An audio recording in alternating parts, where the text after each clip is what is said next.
তাদের সাথে যুদ্ধের জন্য তোমরা যথাসাধ্য সাজ সরঞ্জাম, শক্তি ও ঘোড়া প্রস্তুত রাখবে এবং এ দিয়ে তোমরা আল্লাহর দুশমন ও তোমাদের দুশমনদের ভীত সন্ত্রস্ত করে দেবে।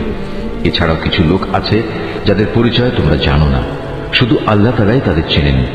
আল্লাহ তাআলার পথে তোমরা যা কিছুই ব্যয় করবে তার পুরোপুরি প্রতিদান তোমাদের পরকালে আদায় করে দেয়া হবে এবং তোমাদের উপর বিন্দু মাত্র জুলুম করা হবে না।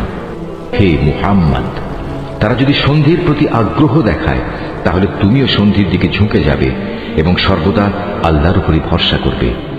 অবশ্যই আল্লাহ তাআলা সব কিছু শুনেন, সব কিছু দেখেন।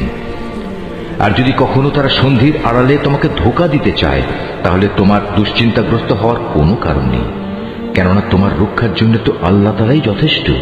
তিনি তাঁর সরাসরি সাহায্য ও একদল মোমেন দ্বারা তোমাকে শক্তি জুগিয়েছেন। আল্লাহ তাআলা এ মোমেনদের দিলকে পারস্পরিক ভালোবাসা ও সম্প্রীতির বন্ধনে আবদ্ধ করে দিয়েছেন। অথচ তুমি যদি দুনিয়ার যাবতীয় সম্পদ এর পেছনে ব্যয় করতে, তবু তুমি এ মানুষদের দিলকে ভালোবাসার বন্ধনে আবদ্ধ করতে পারতে না। কিন্তু আল্লাহ তাআলা এদের মাঝে প্রীতি স্থাপন করে দিয়েছেন। অবশ্যই তিনি পরাক্রমশালী ও বিজ্ঞ কুশলী। হে নবী, তোমার জন্য এবং তোমার অনুবর্তনকারী মোমেনদের জন্য তো আল্লাহ তাআলাই যথেষ্ট। হে নবী, তুমি মোমেনদের যুদ্ধের জন্য উদ্বুদ্ধ করো। মনে রেখো, তোমাদের মধ্যে 20 জন লোকও যদি ধৈর্যশীল হতে পারে তাহলে তারা 200 লোকের উপর বিজয়ী হবে। আবার তোমাদের মাঝে এমন লোকের সংখ্যা যদি 100 হয় তাহলে তারা 1000 লোকের উপর জয়লাভ করবে।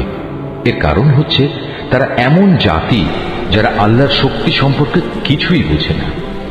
এই নিশ্চয়তা দ্বারা এখন আল্লাহ তাআলা তোমাদের উপর থেকে উদ্বেগ ও দুশ্চিন্তার বোঝা হালকা করে দিয়েছেন।